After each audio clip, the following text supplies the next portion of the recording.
Assalamualaikum warahmatullahi wabarakatuh. Alhamdulillahi rabbil alamin. Wassalatu wassalamu ala asyrafil anbiya'i wal mursalin wa ala alihi wa sahbihi wa man tabi'ahum bi ihsanin ila yaumiddin, amma ba'd. Pada audio kali ini insyaallah akan ada penjelasan sederhana lanjutan dari pembahasan mubtada dan khabar, yaitu tentang mubtada muakhar dan khabar muqaddam, atau khabar muqaddam dan mubtada muakhar. Semoga Allah Subhanahu wa taala mudahkan kita semua dalam memahaminya. Kembali kepada penjelasan yang telah lalu, pada dasarnya mubtada itu di depan, khabar itu di belakang. Kalau berbicara mubtada khabar, mubtada yang namanya mubtada ya dia di depan, khabar berita yaitu penjelasan tentang mubtada, makanya dia diposisikan di belakang. Ternyata pada kondisi tertentu kadang mubtada itu di belakang, dia disebut dengan mubtada muakhar, dan terkadang khabar itu ada di depan dan dia disebut dengan khabar muqaddam. Kondisi semacam ini kadang sifatnya wajib mubtadanya di belakang, wajib khabarnya di depan. Kadang kondisinya boleh mubtadanya di belakang, boleh juga dia mubtadanya di depan. Ya, kondisinya kadang wajib, kadang boleh. Ada banyak kondisi wajib, sebagaimana ada banyak juga kondisi boleh. Namun pada kesempatan kali ini, untuk yang wajib kita sebutkan dua bentuk, untuk yang boleh kita sebutkan juga dua bentuk, bukan pembatasan tapi hanya permisalan saja untuk kita ketahui bersama. Oh, ternyata kadang mubtada itu di belakang dan khabarnya di depan. Kadang posisi semacam itu sifatnya wajib, kadang posisi semacam itu sifatnya boleh saja.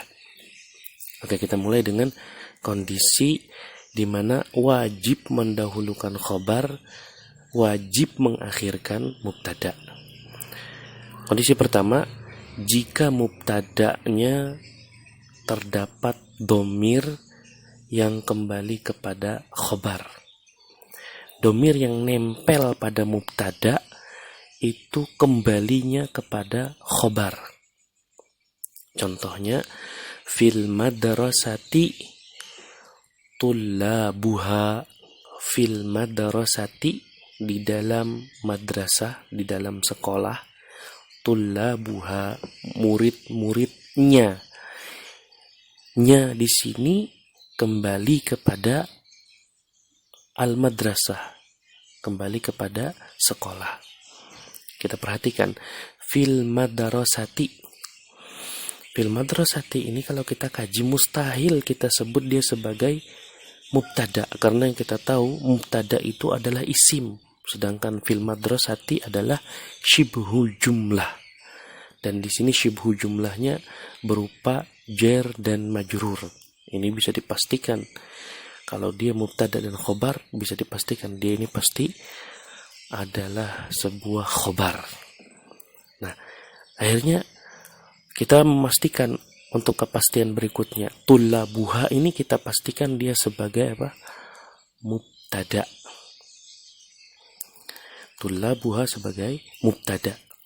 Dan di sini kalau bentuknya semacam ini, fil madrasati tullabuha, kita mendapatkan kepastian berikutnya, bentuk mendahulukan khobar, mengakhirkan mubtada, hukumnya wajib. Kenapa? Karena ada dhamir yang terdapat pada mubtada yang kembalinya kepada khabar. Karena adanya dhamir tersebutlah mubtada wajib berada di belakang, khabar wajib berada di depan. Jadi kalau kita terjemahkan, di sekolahan ada murid-muridnya, murid sekolah tersebut maksudnya. Kemudian kita masuk kepada bentuk yang kedua, di mana khobar wajib didahulukan, mubtada wajib diakhirkan. Jika mubtada bentuknya nakirah, sedangkan khobar dia berupa syibhu jumlah.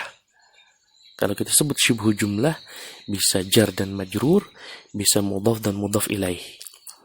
Nah, kita ambil contoh sebagaimana di buku pegangan kita ada contoh amamaka ustadzun atau amamaki ustadzun. Amamaka atau amamaki adalah syibhu jumlah. Amama itu mudhaf, ka ataupun ki adalah dhamir yang dia merupakan mudhafun ilaih. Di sini dia syibhu jumlah. Dan berikutnya ada ustadzun. Ustadzun adalah isim nakirah. Ustadzun adalah isim nakirah. Kita lihat amamaka syibhu jumlah, ustadzun isim nakirah. Ketika kita temui ada mudhaf, ada syibhu jumlah, kemudian diiringi isim nakirah, ada sebuah kalimat tersebut ada syibhu jumlahnya, kemudian setelahnya ada isim nakirah, maka pastikanlah kalimat tersebut adalah kalimat yang berupa jumlah ismiyah yang terdiri dari mubtada dan khobar. Dan juga kita pastikan bahwasanya ini adalah bentuk wajib mendahulukan khobar, wajib mengakhirkan mubtada. Kenapa? Karena mubtadanya nakirah dan khobarnya syibhu jumlah.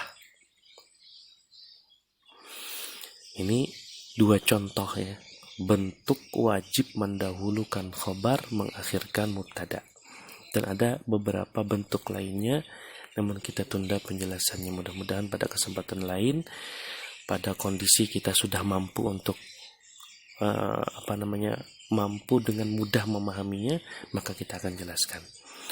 Kita masuki contoh di mana ada mubtada boleh diakhirkan, khobar boleh didahulukan. Boleh juga dibalik. Seperti kondisi awal, mubtadanya di depan, khobarnya di belakang. Kita contohkan dengan jika mubtadanya ma'rifah, khobarnya berupa syibhu jumlah. Ini sifatnya boleh khobar didahulukan.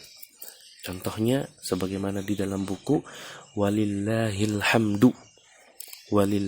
hamdu. Namun pada transkrip kita tuliskan lillahil hamdu. Boleh kita tuliskan lillahil hamdu, boleh alhamdu lillahi. Boleh. Ya. Boleh didahulukan, boleh diakhirkan, tidak masalah. Karena apa?